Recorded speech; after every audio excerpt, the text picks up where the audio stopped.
Man's Search for Meaning. Introduction. Why this book matters. Man's Search for Meaning is not just a philosophy book, it's a deeply human story about suffering, hope, and purpose. Written by psychiatrist Viktor E. Frankl, the book is based on his personal experiences as a prisoner in Nazi concentration camps during World War II. Frankl doesn't focus on historical fact alone.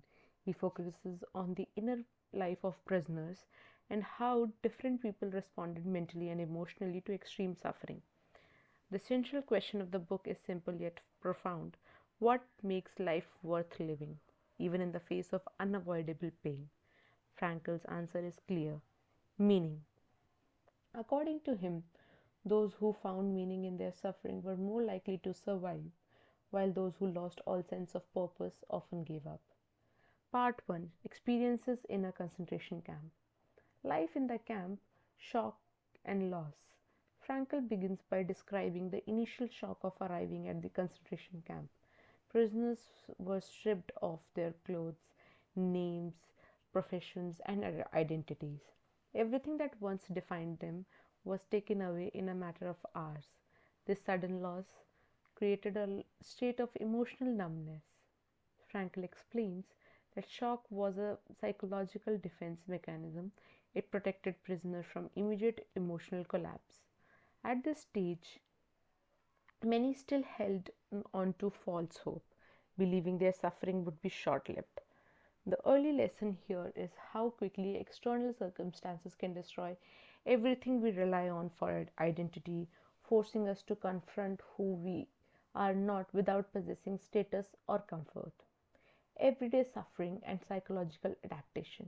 As days turned into months, prisoners adapted to unimaginable conditions: hunger, cold, exhaustion, and constant humiliation. Frankl observes that we human beings can get used to almost anything, even extreme pain. What hurt most was not physical suffering alone, but the loss of dignity and meaning. Prisoners who focused only on survival often become emotionally empty, while those who could mentally escape through memories of loved ones, future goals, or inner reflection retained a sense of humanity. Frankl emphasizes that even in the most controlled environment, the mind remains the last area of freedom. The importance of love and inner life. One of the most powerful sections of the book describes how Frankl survived by thinking of his wife.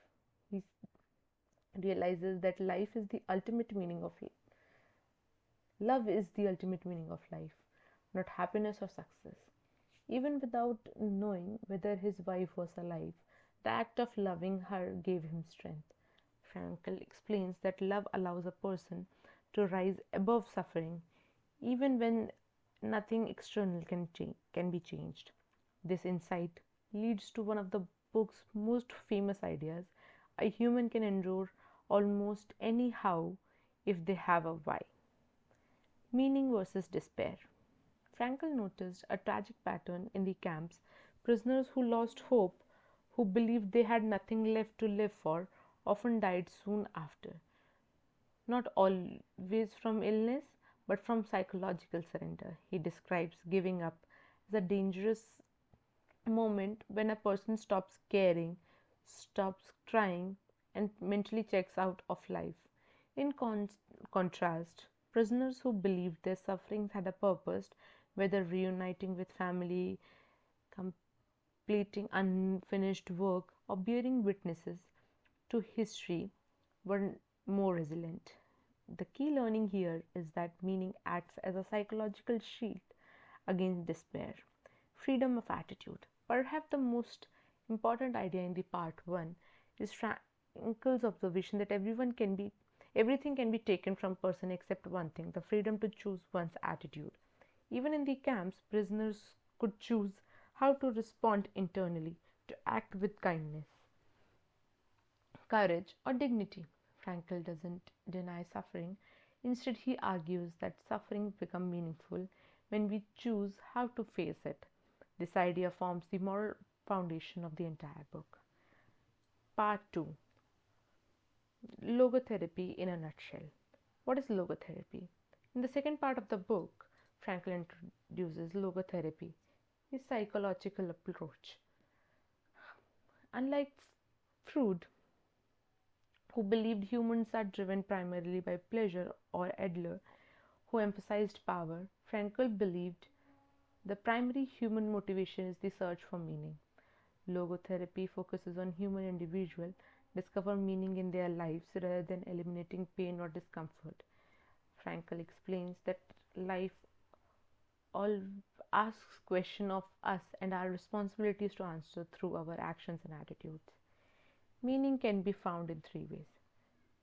Frankl explains that meaning can be discovered in three main ways: through work or purposeful action, through love or relationship, and through the attitude we take forward towards unavoidable suffering. Even when work and relationship are taken away, attitude remains. This idea reinforces the message that meaning is not dependent on ideal conditions. The meaning here is that life remains meaningful under all circumstances, even the most painful one. Suffering and responsibility. Frankl clarifies that suffering itself is not meaningful, but the response to suffering can be. If suffering can be avoided, it should be, but when it cannot, we are challenged to grow beyond it. Logotherapy encourages people to stop asking, why is this happening to me? Instead, ask, what is life asking of me right now? This shift restores responsibility and purpose even in hardship. Existential vacuum and modern life. Frankl warns that the existential vacuum, a feeling of emptiness common in modern life. When people lack meaning, they often turn to addiction, distractions, or constant busyness to fill the void. Frankl argues that many mental health struggles are not caused by trauma alone, but by a lack of purpose. This insight makes the book deeply relevant even today. Conclusion: the meaning of life. In the final pages, Frankl emphasizes that there is no single meaning of life. Meaning changes from moment to moment and from person to person. What matters is not what we expect from life, but what life expects from us. True fulfillment comes from taking responsibility for our unique purpose. Frankl closes with the reminder that life retains meaning until its very last moment, and that even sufferings can be transformed into achievement through the right attitude. Final reflection. Man's search for meaning teaches us that happiness is not the goal of life. Meaning is. When we live with the purpose, even suffering becomes bearable. The book reminds us that while we cannot always control our circumstances, we can always control our responses. And in that responses lies our freedom, dignity, and humanity. When life becomes powerful and uncertain, question is not why me. The real question is what meaning will I choose in this moment. Thank you. Please like and subscribe.